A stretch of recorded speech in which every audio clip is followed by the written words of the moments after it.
Olá, boa noite. Como você está? Tudo bem? Eu me chamo Matilde Celioste.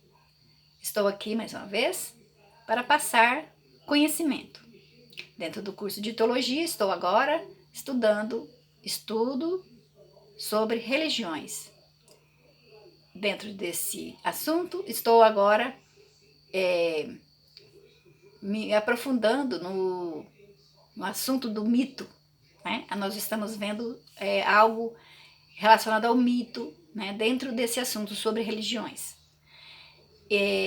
Primeiramente, vamos ver qual é a definição de mito, né? Mito é, para quem ainda não consegue ter uma definição, podemos ver como fosse uma história fictícia, né?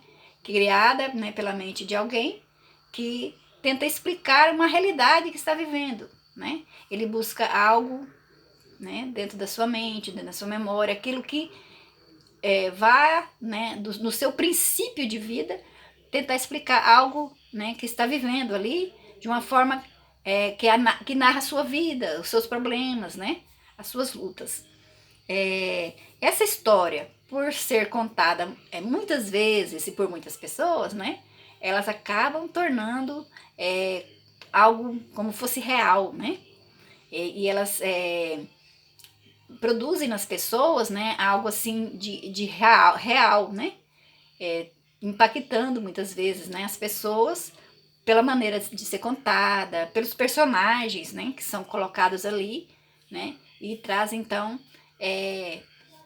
uma explicação para algo que, né, está se tentando viver naquele momento, naquela realidade. A função do mito, né, a partir, né, da definição, podemos concluir que função de mito é de fazer tornar a realidade, né, a realidade política, social ou religiosa, mais compreensível, né, de diversas situações, né, que as pessoas possam estar vivendo, elas podem, através do mito, compreender melhor, né, essa parte ou social, ou política, ou religiosa, através das narrativas, né, das imagens criadas, daquilo tudo que é vivenciado no dia a dia, contado de uma maneira, né, de que a pessoa possa buscar tirar algo, né, que vá levá-lo a entender mais a sua realidade, né? Tentar explicar o inexplicável, vamos dizer assim, né? Então, no caso aqui, tentando dar um sentido à vida, né? Das pessoas, quando muitas vezes, né, a vida da pessoa às vezes está perdendo aquele propósito, né? Perdendo o princípio, né? De que a pessoa é formada dentro de um princípio, às vezes ela está perdendo os princípios, né? Daquilo que ela entendia, aí não, passa a não compreender mais, né? A realidade, ela consegue, através dos mitos, né? Daquilo que é gerado dentro da sua mente, do seu inconsciente, trazer para aquela realidade, né? Explicações, né? Que deixam ela mais, como se dizer, com sentido, né, para a vida dela. Seria essa a forma da função do mito, né? E vamos colocar também que o mito, ele tenta explicar algo sobrenatural, né? Algo sobrenatural, porque foge, né? O sobrenatural seria aquilo que foge da nossa compreensão humana. Então, e muitas vezes é relatado de formas assim, né? Com símbolos, personagens, né? Trazendo para as pessoas que vão ouvir, né? Essas histórias, trazendo assim alguma coisa muito impactante, né? Que vá, né? Trazer para quem vai ouvir né? E ver, né? As imagens, né? Tipo, são imagens. Então vamos ver se vai se ouvir, se vão ser relatos, vão se ouvir, né? Coisas que vão impactar muitas vezes, né? Aquela realidade das pessoas, né? Podemos citar, né? Alguns tipos de mito, né? Agora, né? Nesse momento podemos citar aqui a mitologia grega, né? Que traz o mito de Perseu, né? O Perseu foi um herói, né? Que matou um personagem, né? Criado, esse personagem criado lá, né? Na mitologia grega, ele era um herói, né? Perseu, ele foi herói que matou, né, um personagem que tinha muitas serpentes na cabeça. Ele era formado como se fosse um cabelo, né, cheio de serpentes, né, esse personagem que se chamava a Medusa, né? Medusa, isso seria isso. O personagem se tornava as pessoas. Medusa. Medusa ela era um personagem criado, né? Lá na mitologia grega, né? E aí tinha o herói lá, o herói que lutou, né? No caso, a Medusa seria a figura do mal, né? E Perseu era o herói, era a figura do bem lutando contra o mal.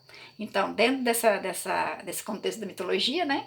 Eles entendiam que o bem venceria o mal. Então, Perseu venceu, né, esse personagem que era Medusa, né, que tinha uma cabeleira cheia de serpentes e tinha o poder de tornar as pessoas pedras, né, quando olhava para as pessoas, né, essa Medusa, né, como é o nome falado. Aí ela olhava e tornava as pessoas pedras. E aí dentro disso aí a mitologia conta, né, que Perseu venceu, né, esse personagem, tá? É contado dessa forma. E dentro da mitologia que nós podemos encontrar dentro da própria Bíblia, né? A nossa Bíblia cristã, existem as histórias, né? Que foram criadas também para explicar essa luta, né? Do bem contra o mal, né? Nos livros, por exemplo, de Jó, né? Nós podemos encontrar no livro de Jó, no capítulo 41, em Salmos, no capítulo, Salmo 74, né? Em Isaías 27, podemos também encontrar a figura do Leviatã nesses livros, né? De Jó, nos Salmos, Isaías, podemos encontrar a figura mítica do Leviatã, que é descrito como um animal marinho, né? Lá o Leviatã é um animal marinho que se move, ora como uma serpente, ora como um dragão, né? E que foi vencido por Deus. Dentro da Bíblia fala que, né, essa figura do Leviatã era a personificação do mal, né? Que ora ele era uma serpente, ora era um dragão. E é uma figura, né, que representava o mal, que foi vencido por Deus, né? Que Deus venceu ele desde o princípio, né? Então demonstra a natureza, né, do bem vencendo o mal, né?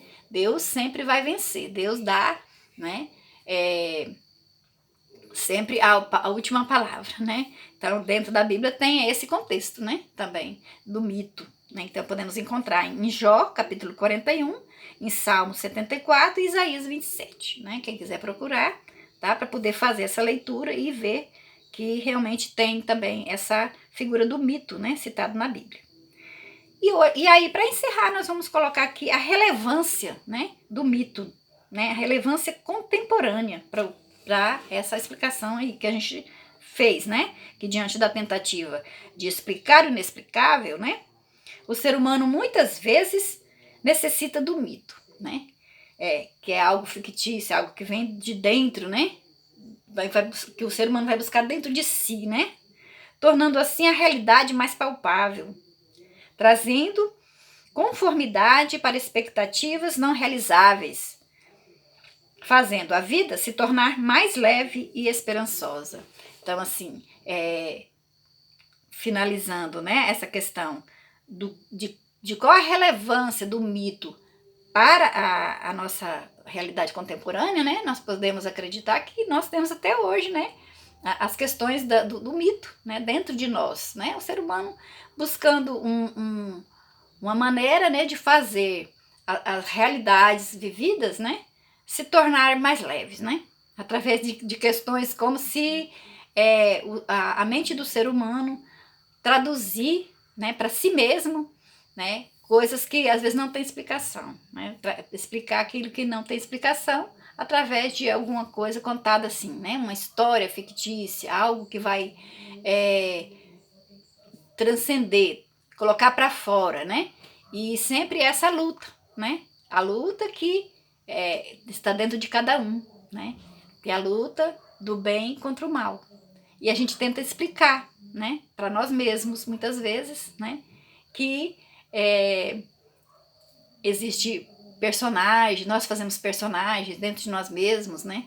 criamos nossos mitos, né? E fazemos, então, os personagens criam a vida, muitas vezes, né? O lado bom, o lado ruim, né? Das coisas. E a gente vai, então, colocando, né?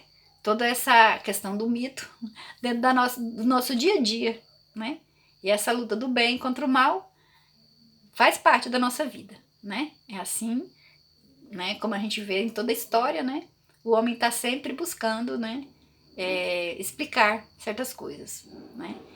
Como a gente fala na teologia, né? Que Deus, no princípio, criou todas as coisas para o bem, né? Para o nosso bem. E mais por causa do pecado, né? Aí houve toda a questão, né? De que nós estamos até hoje vivendo para que seja tudo transformado, né? Seja tudo colocado diante da grandeza de Deus, né? Para que o bem no final vença, né? Nós iremos vencer também, né? Junto, né? Com todas essas histórias, né? Com todas as nossas limitações, né? Que a gente às vezes quer contar história, explicar coisas, mas a gente sabe que no final, né? O bem sempre vai vencer, né? Deus vai estar sempre vencendo, né? O mal, né? E nós temos que ser também protagonistas dessa história, né? Dessa história do bem vencendo o mal. Então vamos ficar por aqui. Obrigada pela atenção. Até a próxima.